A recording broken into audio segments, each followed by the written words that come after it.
College جانے کا دل تو نہیں تھا لیکن جانا بھی ضروری تھا۔ اسائنمنٹ سبمٹ کروانی تھی۔ وہ بابا سے مل کر کالج کے لیے بے دلی سے تیار ہو گئی۔ گاڑی سٹارٹ کرتے ہوئے نظر ساتھ والی سیٹ پر پڑی۔ وہ جگہ ابھی بھی گیلی تھی لیکن وہ دیکھ کر چونکی۔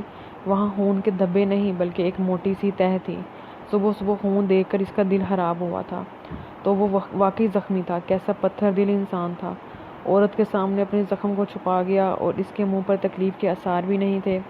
جلدی سے کپڑا گیلا کر کے لائی اور سیٹ صاف کی۔ ذہن میں کتنے ہی سوال جنم لے رہے تھے۔ کون تھا؟ کیوں زخمی تھا؟ سیٹ صاف ہو ہی گئی۔ کپڑا بھی احتیاطاً گاڑی کے اندر ہی چھپا دیا کہ باہر جاؤں گی تو اسے بھی پھینک دوں گی۔ خیالات کو جھٹکتے ہوئے ماہم کو پک کر کے کالج آ گئی۔ لیکچر ختم ہوا تو وہ ماہم کے ساتھ باہر آئی اور درخت کے نیچے بیٹھ گئی۔ پھر گزشتہ رات کا سارا قصہ سنانے لگی۔ وہ دونوں اسکول لائف سے فرینڈز تھیں۔ دونوں کی دوستی اتنی گہری تھی کہ کبھی نئے دوست بنانے کی ضرورت ہی نہیں پڑی۔ واٹ، تم نے یہ سب کہا اور مجھے یقین نہیں آ رہا۔ ساری بات سننے کے بعد ماہم ہنستے ہوئے حیران ہو رہی تھی۔ یار میں اتنی ڈسٹرب تھی کہ مجھے خود نہیں پتا چلا کہ میں ایک اجنبی سے کیا کچھ کہہ گئی۔ وہ پشیمان تھی۔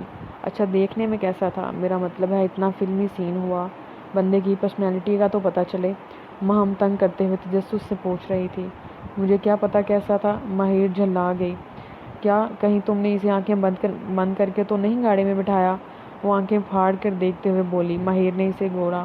یار صحیح تھا جیسے مرد ہوتے ہیں، لمبا قد اور ہاں باڈی بلڈر تھا شاید۔ وہ آنکھیں سکیڑ کر ذہن پر زور دیتے ہوئے بول رہی تھی۔ یعنی وہ بڑی ایج کا تھا۔ سارا مزہ ہی خراب کر دیا تم نے میری سوچ کا۔ اچھا بھلا میں تم دونوں کو امیجن کر رہی تھی۔ وہ منہ بسور کر بولی۔ ہاں تمہارا بس چلے تو تم میرا کسی سے بھی جوڑ بنا دو۔ شکر ہے تب تم میرے ساتھ نہیں تھی ورنہ تمہارا کیا بھروسہ، انہیں گھر ہی بلا لیتی۔ وہ ہنستے ہوئے اس کے چہرے کے ناگوار تاثر کو انجوائے کر رہی تھی۔ یار ماہی صحیح بتاؤ، واقعی کوئی ایجنٹ تھا؟ ماہم کی سوئی ابھی بھی وہیں اٹکی ہوئی تھی۔ نہیں یار، ہوگا کوئی 26 یا 27 برس کا، بس سنجیدہ مزاج کا تھا۔ وہ اندازہ لگا کر بولی۔ یہ لو، یہ بھی کوئی عمر ہے؟ میرے چاچو بھی 26 کے ہیں لیکن وہ اتنے ہینڈسم ہیں کہ کرس بھی ان کے سامنے کچھ نہیں ہے۔ اس نے اپنے ایک فیورٹ امریکن سٹار پر فوقیت دی۔ وہ چہکتی ہوئی ہمیشہ کی طرح اپنے چاچا کی تعریفیں کرنا شروع ہو گئی۔ بس تعریفیں ہی سنا سنا کر میرے کان پکا دینا، کبھی دیکھنے کا بھی شرف بخشو، یا پھر وہ پردہ کرتے ہیں۔ اس نے بھی زمانی انداز میں کہہ کر کہکا لگایا۔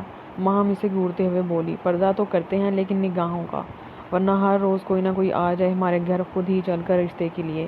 وہ اترا کر کہہ رہی تھی۔ بھئی ہم اب تو مصروف کو دیکھنا ہی پڑے گا، کس دیش سے آئے ہیں آخر، اتنے عرصے سے ان کی گردان ہو رہی ہے میرے ارد گرد۔ ہاں کیوں نہیں، میرا بس چلے تو میں انہیں دیکھنے پر بھی ٹیکس لگا دوں۔ واہ کتنا اچھا آئیڈیا ہے، میں تو خوب بزنس کروں گی۔ وہ اپنے ہی شولڈر پر شاباشی دے رہی تھی۔ ایک تم اور دوسرے تمہارے چچا، نکل آؤ خوابوں کی دنیا سے میڈم، یہ پوری دنیا ہی خوبصورت ہے۔ ماہر نے آئیبرو اچکا کر کہا۔ ہوگی دنیا خوبصورت لیکن میرے چچا سب سے زیادہ خوبصورت ہیں۔ وہ کندھے اچکا کر بولی۔ ماہر نے بھی ٹاپک چینج کیا، ورنہ چچا نامہ تو بند ہی نہیں ہونا تھا۔ وہ کالج سے واپس آئی تو عمیر بھائی آئے ہوئے تھے۔ بابا کی طبیعت کا سن کر ان سے بھی وہاں نہیں رہا گیا، سو وہ اس کے جانے کے بعد ہی آ گئے تھے۔ ماہر ان سے مل کر فریش ہونے چلی گئی۔ واپس آئی تو نسرین نے کھانا لگا دیا تھا۔ باقی کھا چکے ہیں؟ اس نے چیر گھسیٹتے ہوئے پوچھا۔ جی کب کا کھا چکے ہیں۔ عمیر صاحب سویرے ہی آ گئے تھے، پھر بیگم صاحبہ نے جلدی کھانا تیار کرنے کو کہا۔ نسرین سلیب پر صافی پھیرتے ہوئے تفصیل سے بتا رہی تھی۔ اچھا، وہ سر ہلا کر بریانی پلیٹ میں نکالنے لگی۔ اکیلے بیٹھ کر کھانا بھی کتنا عجیب لگتا ہے، یا یہ صرف اسے ہی لگتا تھا؟ تھوڑی دیر بعد وہ ہاتھ صاف کر کے بابا کے روم میں آ گئی جہاں عمیر بھائی اور ماما بھی موجود تھیں۔ کیسا جا رہا ہے کالج؟ عمیر نے اپنے ساتھ دیوان پر بیٹھنے کی جگہ دیتے ہوئے پوچھا۔ بہت اچھا، بس بابا کی طبیعت کی وجہ سے بہت اپسیٹ تھی۔ اچھا ہوا آپ آ گئے، وہ مسکراتے ہوئے بولی۔ بابا میں سوچ رہا ہوں یہیں شفٹنگ کروا لوں، وہاں ہر وقت آپ کی طرف ہی خیال لگا رہتا ہے۔ وہ بابا کو فکر مندی سے دیکھ رہے تھے۔ بیٹا جیسے تمہیں بہتر لگے، بہو سے پوچھ لو، اگر اس کی بھی یہاں شفٹنگ ہو جائے تو ٹھیک ہے، ورنہ وہیں اکٹھے رہو، میری فکر نہ کرو، میں ٹھیک ہوں۔ وہ گہرا سانس لے کر بولے۔ بابا کوشش تو یہی کروں گا کہ دونوں یہاں شفٹ ہو جائیں، باقی جو اللہ کی مرضی۔ شام کا کھانا ایک ساتھ سب نے بابا کے روم میں ہی کھایا۔ گھر میں سب سے سکون والی جگہ ماں باپ کا کمرہ ہی ان کی خوشبو اور ان کی چھاؤں میں ہے۔ وہ کمرہ پورے ملک ہاؤس کی رونق تھا۔ وہ اپنے روم میں آئی، موبائل چیک کیا، پہلا میسج ہی ماہم کا تھا۔ سو وہ جلدی پنک کرنا، آگے ہاٹ ایموجی۔ وہ پڑھ کر مسکرائی۔ اوکے کا ٹیکسٹ سینڈ کیا۔ کالج کا راستہ ماہم کے گھر کے سامنے سے ہو کر گزرتا تھا، اسی لیے وہ اسے پہلے پک کرتی اور پھر دونوں اکٹھی کالج جاتی تھی۔ لائٹ آف کی، الارم لگا کر لیٹ گئی۔ دماغ کے نہا ہانے میں دو خفا سی آنکھیں ابھریں۔ اس نے فوراً سر جھٹکا۔ یہ کیا ہو گیا مجھے؟ دماغ نے فوراً جواب دیا، سارا دن اس کی باتیں کرو گی تو وہی یاد آئے گا نا۔ آنکھوں کو سختی سے میچ کر وہ کروٹ بدل کر سو گئی۔ اگلی صبح وہ آدھا گھنٹہ پہلے ہی تیار ہو گئی تھی۔ ماہم کو میسج کر کے ریڈی رہنے کا کہا اور گاڑی سڑک پر ڈال دی۔ وہ دور سے ہی دیکھ چکی تھی، ماہم کے گھر گیٹ کے سامنے کوئی بلیک پراڈو واش کر رہا تھا، کیونکہ گھر روڈ سے کافی پیچھے ہٹ کر تعمیر تھا۔ آس پاس کے لوگوں نے گھر کے باہر ہی بہت خوبصورت سی کیاریاں بنائی ہوئی تھیں۔ وہ گاڑی بالکل گھر کے قریب لے گئی۔ دوسری طرف وہ پائپ پکڑ کر پریشر سے پانی ڈال رہا تھا۔ ماہر نے ہارن بجایا تو وہ اسی طرح پائپ پکڑے گھوما تھا اور اس کی گاڑی کو بھی دھو دیا۔ پانی کی تیز دھار شیشے کو دھندلا کر گئی۔ وہ ٹھیک سے دیکھ نہیں سکی کہ سامنے کون ہے جسے نظر بھی نہیں آتا۔ غصے سے ہارن پر ہاتھ رکھا تو وہ بھی شاید سمجھ گیا اور پائپ پھینکتا ہوا گاڑی کی طرف آیا۔ ماہر نے پہلے سے شیشے نیچے کیا ہوا تھا۔ وہ دائیں جانب آ کر جھکا اور حیران سا ہو کر پیچھے ہو گیا۔ ماہر بھی اسے پہچان گئی تھی۔ وہ ہی تھا جسے لفٹ دی تھی۔ آپ یہاں کہیں کرایہ تو نہیں لینے آ گئی؟ اس کی سیاہ آنکھوں میں چمک سی ابھری تھی۔ وہ بھی گاڑی سے باہر آ گئی۔ شٹ اپ، کرایہ لینا ہوتا تو اسی وقت لے لیتی۔ وہ منہ بسور کر ناگواری سے دیکھتے ہوئے بولی، خیریت ہے؟ آپ صبح صبح بھی اتنے ہی غصے میں رہتی ہیں؟ وہ گزشتہ رات کے غصے کا حوالہ دے رہا تھا۔ ماہر نے اسے گھور کر دیکھا۔ غصے کے پیچھے بھی کوئی وجہ ہوتی ہے، اس دن بھی وجہ آپ تھے اور آج بھی۔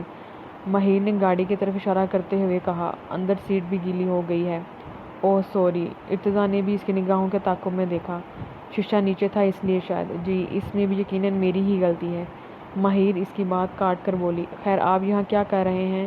نگاہیں اطراف میں ڈالتے ہوئے اس سے پوچھا۔ وہ حیرت سے اس کے سوالیہ انداز پر چونکا اور ماتھے پر پھیلے گیلے بال پیچھے کرتے ہوئے بولا، یہی سوال اگر میں آپ سے کروں تو؟ گہری سیاہ آنکھیں اس کے چہرے پر جمی ہوئی تھیں۔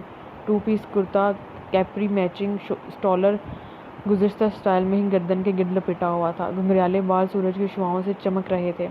آنکھوں اور بالوں کا کلر سیم براؤن تھا، گلابی رنگ سرخی مائل ہو رہا تھا۔ ایسے کیا گھور رہے ہیں؟ اس کی مسلسل نگاہیں اپنوں پر جمی محسوس کر کے وہ ناگواری سے بولی تھی۔ وہ خفیف سا ہو کر نگاہوں کا زاویہ بدل گیا۔ ماہم بیگ سنبھالے ہوئے بھاگتی ہوئی آئی۔ آئی ایم سوری یار، آنکھ ہی لیٹ کھلی ہے، چلو اب۔ وہ سرے سے بیگ گاڑی میں پھینکتے ہوئے بولی۔ ماہر بھی گاڑی میں بیٹھنے لگی تو وہ فوراً پیچھے سے بولا، بھائی کوئی مجھے بھی ان کے ساتھ متعارف کرائے، میں بھی یہاں کھڑا ہوں۔ ماہم کو دیکھتے ہوئے وہ دونوں ہاتھوں کو ٹراؤزر کی جیبوں میں پھنسائے مسکرا کر کہہ رہا تھا۔ ماہم نے شاید ابھی ہی اسے دیکھا تھا۔ اوہ سوری، میں نے آپ کو دیکھا ہی نہیں۔ وہ فوراً دوسری طرف آ کر اس کے قریب کھڑی ہو گئی۔ ماہر ان دونوں کو حیرانی سے دیکھ رہی تھی اور ہنوز گاڑی کے دروازے کے سہارے ہی کھڑی تھی۔ یہ میری بیسٹی ماہر حسان ہے اور یہ میرے چاچو ارتضیٰ سکندر ہیں۔ ماہم پرجوش ہو کر تعارف کروانے لگی، جیسے دو بہت اہم شخصیات کو ایک دوسرے سے ملایا جا رہا ہو۔